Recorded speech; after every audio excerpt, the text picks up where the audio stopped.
আসসালামু আলাইকুম।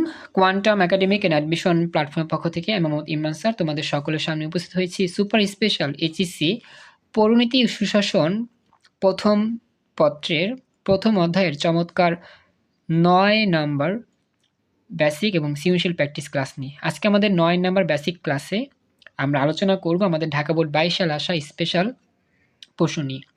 তো আমরা যে টপিকটা পড়তেছিলাম সেই টপিকটা ছিল সুশাসন। এই টপিকটা নিয়ে আলোচনা করতেছিলাম। তো দেখি কি বলছে এখানে। বলতেছে ক ও খ দুটি রাষ্ট্র।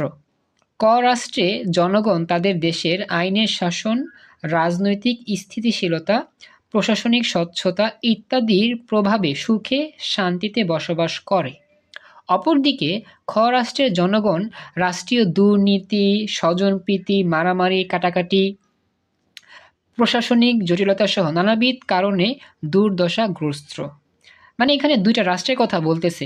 ক রাষ্ট্রে বসবাসকারী যে সকল মানুষ আছে তারা সবাই ভালোভাবে সমাজে চলাচল করতে পারে, বসবাস করতে পারে, শান্তি থাকতে পারে।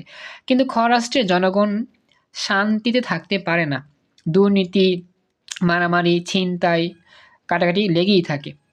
এই হচ্ছে আমার উদ্দীপক আর কি। দুইটা রাষ্ট্রের কথা এখানে বলছে। তো রাহাত জয়েন করছো, খুশি হলাম। তো এখন কথা হচ্ছে আমাদের প্রশ্ন কি বলছে একটু খেয়াল করো। গ নং প্রশ্নে বলতেছে যে ক রাষ্ট্রের জনগণ কোন প্রভাবের কারণে সুখে শান্তিতে বসবাস করছে তা ব্যাখ্যা করো। অর্থাৎ এখানে যে ক রাষ্ট্রের কথা বলা হয়েছে, ক রাষ্ট্রের জনগণ কিসের কারণে বা কোন বিষয়ের প্রভাবের কারণে সুখে শান্তিতে বসবাস করছে তা ব্যাখ্যা করতে হবে। এখন আমরা জানি যে যেই দেশে বা যেই রাষ্ট্রে সুশাসন ঠিক থাকে সেই রাষ্ট্রের সকলেই সুন্দরভাবে সুখে শান্তিতে বসবাস করতে পারে। তো এটা আমাকে জানাও রাহাত, সালাউদ্দিন, সাথী, তোমরা কি আমার কথাগুলো ভালো শুনতে পাচ্ছ কিনা, স্ক্রিন ভালো করে দেখতে পাচ্ছ কিনা, সবকিছু ঠিকঠাক আছে কিনা একটু আমাকে জানাও।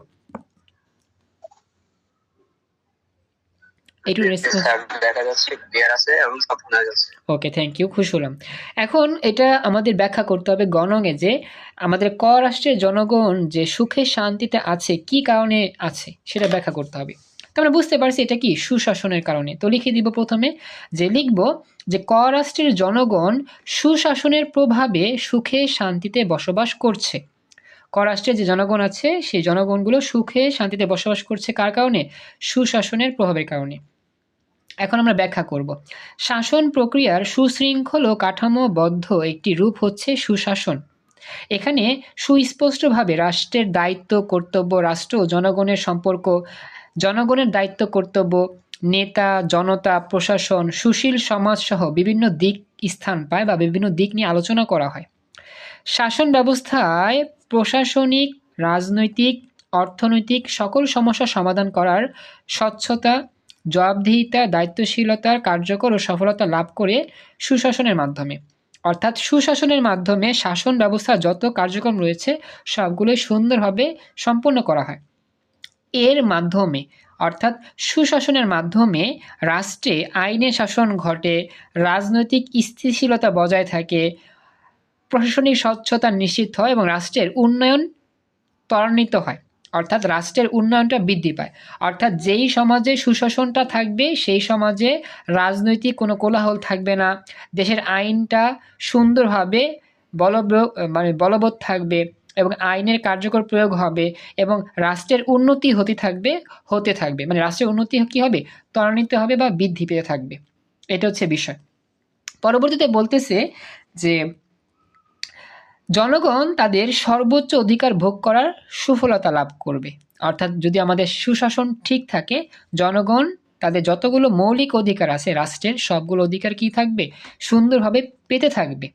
তো উদ্দীপকের ক রাষ্ট্রের জনগণ তাদের দেশের আইনের শাসন, রাজনৈতিক স্থিতিশীলতা, প্রশাসনিক স্বচ্ছতা ইত্যাদির প্রভাবে সুখে শান্তিতে বসবাস করে।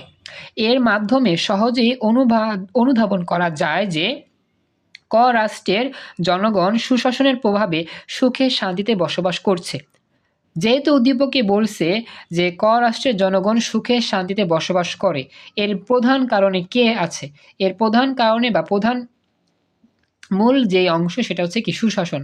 সুশাসনটা ওই রাষ্ট্রে ঠিকভাবে কাজ করতেছে বিধায়ী সে রাষ্ট্রের সকল মানুষ শান্তিতে বসবাস করতেছে, এটা আমরা অনুধাবন করতে পারছি। তো কারণ একটি রাষ্ট্রে সুশাসন কার্যকর হলে জনগণের শাসনের ভিত্তি তথা গণতন্ত্র শক্তিশালী হয়ে ওঠে। ফলে সরকারের স্বচ্ছতা ও জবাবদিহিতা বৃদ্ধি পায়, ক্ষমতার অপব্যবহার কম হয়, কাজে দীর্ঘসূত্রিতা থাকে, রাজনৈতিক দলগুলো গণতান্ত্রিক চর্চার অভাব, প্রশাসনিক দুর্নীতি প্রভৃতি দূরীভূত হয়। মানে যত রকম অনৈতিক কার্যক্রম, অপব্যবহার, যত ঘুষ, খুন, মারামারি, কাটাকাটিগুলো সব কী হয়? কম হয়। ফলে জনগণ বাধাহীনভাবে তাদের চাহিদাগুলো মিটিয়ে স্বাচ্ছন্দ্যে বসবাস করতে সক্ষম হয়। এটা হচ্ছে মূল আলোচনা। তার মানে আমরা বুঝতে পারলাম যে আমাদের একটা রাষ্ট্রে যদি সুশাসন ঠিক থাকে, সেই রাষ্ট্রের মধ্যে মারামারি কম হবে, কাটাকাটি কম হবে, রাজনৈতিক প্রতিহিংসা কম হবে, দেশের মানুষ সুন্দরভাবে মৌলিক অধিকার ভোগ করবে এবং কি স্বাধীনভাবে সুন্দরভাবে বসবাস করতে পারবে এবং স্বাচ্ছন্দ্যে জীবনযাপন করতে পারবে। তার মানে আমাদের এই প্রশ্নের মূল অংশে আমাদের কাজ করতেছে সুশাসন। তো সুশাসনের ফলেই রাষ্ট্রের মানুষরা সুন্দরভাবে তাদের সমাজে বসবাস করতে পেরেছিল। তো এই বিষয়গুলো আমরা প্রথমে উদ্দীপকটা আমরা পরে লিখব, আগে মেন ব্যাখ্যা দিব যে সুশাসন থাকলে কি হবে, না থাকলে কি হবে, দেন উদ্দীপকে সুশাসনের ফলে কি হয়েছে এটা বলে দিব, হয়ে যাবে। এটা হচ্ছে আমার গণনের ব্যাখ্যা। আমাকে একটু জানাইও সালাউদ্দিন, রাহাত, সাথী, তোমরা কি গণং প্রশ্নের ব্যাখ্যাটা ভালো করে বুঝতে পেরেছো কিনা, একটু রিপ্লাই দিও। বুঝতে পেরেছো? একটু আমাকে রেসপন্স করে জানিও। সালাউদ্দিন, সাথী, রাহাত, আচ্ছা thank you. Okay thank you. এবার আমরা যাচ্ছি গহনংয়ে। গহনং প্রশ্নে কি বলছে? থ্যাংক ইউ রাহাত বলছো, খেয়াল করো। গহনং প্রশ্নে বলতেছে যে খ রাষ্ট্রের জনগণের দুর্দশা দূরীকরণে তুমি কি কি সুপারিশ করবে বিশ্লেষণ করো। অর্থাৎ খ রাষ্ট্রের মানুষগুলো শান্তিতে থাকতে পারে না, দুর্নীতি, মারামারি, কাটাকাটি, মানে যত ঝামেলা আছে সব খ রাষ্ট্রের মধ্যে ঘটতেছে, যার ফলে সেই দেশের মানুষ সকল দুর্দশাগ্রস্ত বা কি অনেক জটিলতায় ভুগতেছে। এখন কি কি পদক্ষেপ গ্রহণ করলে বা কি কি কাজ গ্রহণ করলে সেই দেশের মানুষ এই সকল সমস্যাগুলো মুক্তি পেতে পারবে সেটা ব্যাখ্যা করতে হবে। তো যেহেতু আমরা বুঝতে পারতেছি এটা আমাদের সুশাসনের বিষয়, তো আমরা লিখে দিব যে যদি আমাদের খ রাষ্ট্রের জনগণ সুশাসনের পরিপূর্ণ প্রক্রিয়াটা কাজ করতে পারে বা পরিপূর্ণ প্রক্রিয়াটা চলতে পারে, তাহলে কি হবে? এগুলো দূর হবে। তো কীভাবে সাজায় লিখবো আমরা? খ রাষ্ট্রের জনগণের দুর্দশার মূল কারণ হলো তাদের রাষ্ট্রের সুশাসনের অভাব। অর্থাৎ খ রাষ্ট্রের জনগণের রাষ্ট্রের কার্যক্রম গঠনে তাদের কোনো সুশাসনের প্রয়োগ নাই। মানে ক রাষ্ট্রে সুশাসন আছে বিদায় সেই রাষ্ট্রের সকল মানুষ শান্তিতে বসবাস করে, আর খ রাষ্ট্রে সুশাসন নাই, এজন্য খ রাষ্ট্রের সবাই কি অশান্তিতে বসবাস করে। তো এটাই লিখে দিব যে খ রাষ্ট্রের জনগণের দুর্দশার মূল কারণ হচ্ছে কি সুশাসন নাই বা সুশাসনের অভাব। এক্ষেত্রে আমার পরামর্শ সুশাসন প্রতিষ্ঠায় প্রকৃত পদক্ষেপ গ্রহণ করা। অর্থাৎ তোমার পরামর্শটা কি? যে সুশাসন প্রতিষ্ঠায় প্রকৃত পদক্ষেপ গ্রহণ করতে হবে যদি আমি সেই খ রাষ্ট্রে মানুষের জীবনযাত্রার মান উন্নয়ন করতে চাই বা তাদের দুর্দশা দূর করতে চাই। এবার হচ্ছে ব্যাখ্যা দিতে হবে। ব্যাখ্যাটা একটু বড় দিছে, আমি একটু পরে যাই, তোমরা নিচের মতো করে সাজাই লিখবা। একটি রাষ্ট্রে সুশাসন প্রতিষ্ঠার প্রধান অন্তরায় হলো সীমাহীন দুর্নীতি। খুবই ইম্পর্টেন্ট। মানে কি? সুশাসন প্রতিষ্ঠার প্রধান বাধা সেটা হচ্ছে কি দুর্নীতি। দুর্নীতি যত বাড়বে সে দেশের সুশাসন ততটা কি হবে? হ্রাস পাবে, সমাজের মানুষের উন্নতি কম হবে। দুর্নীতি যদি রাষ্ট্র ব্যবস্থাকে গ্রাস করে তাহলে শাসন ব্যবস্থা বা প্রশাসন ব্যবস্থা একেবারেই ভেঙে পড়বে। আর প্রশাসনের রন্ধ্রে রন্ধ্রে বাসা বাঁধবে স্বজনপ্রীতি, ঘুষের বাণিজ্য আর স্বেচ্ছাচারিতা। অর্থাৎ প্রশাসন যদি ঠিক না থাকে তাহলে সে জায়গায় কী হবে? ঘুষের প্রলেপ বাড়বে, দুর্নীতি বাড়বে এবং মানুষের জীবনের নিরাপত্তা কমে যাবে। ফলে সুশাসন প্রতিষ্ঠা করা অনেকটা কষ্টসাধ্য হয়ে পড়ে। এ থেকে পরিত্রাণ পেতে তাই বিভিন্নমুখী পদক্ষেপ গ্রহণ করতে হবে। পাশাপাশি জনগণকেও সচেতন হতে হবে এবং কি উদ্যোগী হতে হবে। এখন লিখে দিব উদ্দীপকের ঘটনা। উদ্দীপকে দেখা যায় খ রাষ্ট্রের জনগণের রাষ্ট্রীয় দুর্নীতি, স্বজনপ্রীতি, প্রশাসনিক জটিলতা সহ নানাবিধ কারণে দুর্নীতিগ্রস্ত হয়ে পড়ছে সেই রাষ্ট্রটি বা সেই দেশটি। এরূপ বর্ণনা থেকে সহজেই অনুধাবন করা যায় যে খ রাষ্ট্রের সুশাসনের অভাব রয়েছে। বা সুশাসনের প্রকট অভাব রয়েছে। এই অবস্থা থেকে উত্তরণের একমাত্র উপায় হচ্ছে সে দেশে সুশাসনের পথটাকে সুন্দর করে তুলে ধরা, বা সে দেশে সুশাসন ব্যবস্থাটা প্রশস্ত করা, বা সুশাসন ব্যবস্থাটাকে চালু করা। দেশটির দুর্দশার অন্যতম কারণ হলো দুর্নীতি, অর্থাৎ রাষ্ট্রের মধ্যে দুর্নীতি বেড়েই চলছে। এই দুর্নীতি ঠেকাতে না পারলে সেই দেশে কখনোই মানুষ শান্তিতে বসবাস করতে পারবে না। তো আমি অন্যতম কারণটা লিখে দিলাম যে দেশটির দুর্দশার অন্যতম প্রধান কারণ হচ্ছে দুর্নীতি। কেননা দুর্নীতি হলো সুশাসনের একটি বড় রকম অন্তরায়। আগের কথাই বলছি, এখানে রাষ্ট্রীয় ব্যবস্থায় দুর্নীতি থাকলে সেখানে আইনের শাসন, ন্যায়পরায়ণতার কল্পনা মাত্র। অর্থাৎ যে রাষ্ট্রে দুর্নীতি থাকবে সে রাষ্ট্রে আইনি শাসন হবে না, ন্যায়পরায়ণতা হবে না, ন্যায্য বিচার হবে না। দুর্নীতির কারণে জনগণ প্রাপ্য অধিকার থেকেও কি হবে, বঞ্চিত হবে।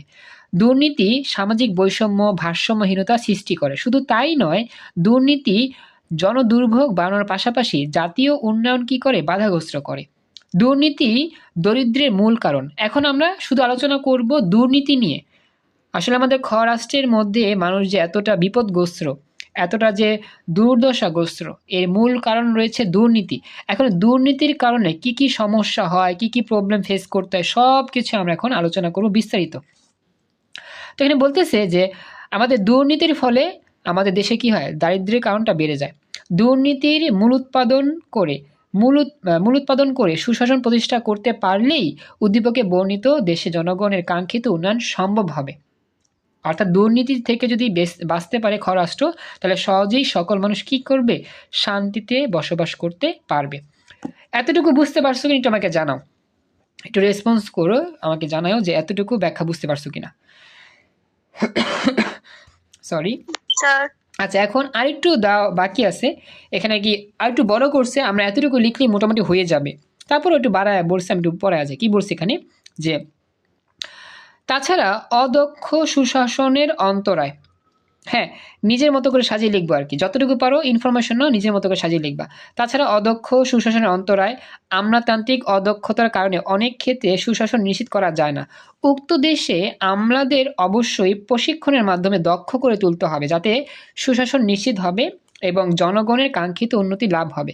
আমলা মানে হচ্ছে দেশের রাষ্ট্রীয় ক্ষেত্রে বা জনগণের কল্যাণের ক্ষেত্রে সরকার কর্তৃক নির্দেশিত যে মানুষগুলো, মানে সরকারি যে কেইয়াগুলো রয়েছে, প্রতিষ্ঠানগুলো, সেখানে যারা কাজ করে, যেখানে আমার মানে অনেক গণ্যমান্য ব্যক্তিবর্গ থাকে, সেই জায়গার মধ্যে যারা কাজ করে সেটা হচ্ছে আমলা বলে তাদেরকে।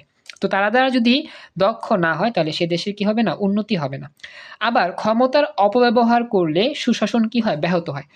কেন্দ্রীভূত ক্ষমতা মানুষকে স্বেচ্ছাচারী করে। ক্ষমতা কাঠামো কর্তৃত্বমূলক হলেও সেখানে সুশাসন বজায় থাকে না। অর্থাৎ আমরা এখন আলোচনা করব যে কি কি কাজ করলে সুশাসন থাকবে না। তাই ক্ষমতার ভারসাম্যপূর্ণ বন্টন থাকা দরকার। এতে জবাবদিহিতা নিশ্চিত হয় এবং সুশাসনটা প্রতিষ্ঠা লাভ করে।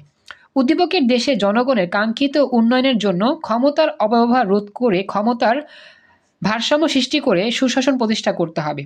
এজন্য উদ্দীপকে বর্ণিত দেশে বিভিন্ন অঙ্গের মধ্যে ক্ষমতার বন্টন, ভারসাম্য আনয়ন করতে হবে। আইন, বিচার ও শাসন বিভাগের মধ্যে নিয়মতান্ত্রিকভাবে ক্ষমতার ভাগাভাগি করে সুশাসন প্রতিষ্ঠা করতে হবে। এক্ষেত্রে বিচার বিভাগীয় পর্যালোচনার বিধান সংবলিত একটি স্বাধীন বিচার বিভাগ এবং একটি জনপ্রতিনিধিদের জবাবদিহিতার নিশ্চিত করতে যথাযথ ক্ষমতা সম্পন্ন একটি আইনসভা গঠন করতে হবে। তাহলে উক্ত দেশের ক্ষমতার অপব্যবহার রোধ করা যাবে এবং কি হবে, সুশাসন প্রতিষ্ঠা হবে। তো আসলে এটা আসলে অনেক বড় দিছে, এত বড় দেওয়ার প্রয়োজন নাই। আমরা আসলে এইখান থেকে উপরে নিচে যতটুকু পারি একটু কালেক্ট করে ইম্পর্টেন্ট ইনফরমেশনগুলো লিখে দিব, পরীক্ষা হয়ে যাবে। তার মানে আমরা বুঝতে পারলাম কি, যে আমাদের একটা দেশের দুর্দশা থেকে মুক্তি পেতে সে দেশের সুশাসনটাকে ভালো করে প্রতিষ্ঠা লাভ করতে হবে। আদারওয়াইজ সে মানুষের জীবনের মান উন্নয়ন হবে না, মানুষটা অনেকটা কি থাকবে, অস্বস্তির মধ্যে থাকবে, অনেকটা কষ্টে থাকবে, কখনোই শান্তিতে বসবাস করতে পারবে না। এটা হচ্ছে মূল ব্যাখ্যা। রাহাত, সালাউদ্দিন আর সাথী আমাকে জানাও বুঝতে পারলা কিনা। এইভাবে লিখে দিলেই মোটামুটি আমাদের কমপ্লিট হয়ে যাবে এই অংশের আলোচনা। ব্যাখ্যাটা বুঝতে পেরেছো? একটু আমাকে জানাইও। Thank you. আমাদের একটু পর হচ্ছে তোমার অর্থনীতি স্পেশাল ক্লাস। অর্থনীতি যাদের আছে একটু পর লিঙ্ক দিচ্ছি, অর্থনীতি ক্লাসে জয়েন করো। তো আজকের মতো আমরা ক্লাস এখানেই এটা শেষ করলাম।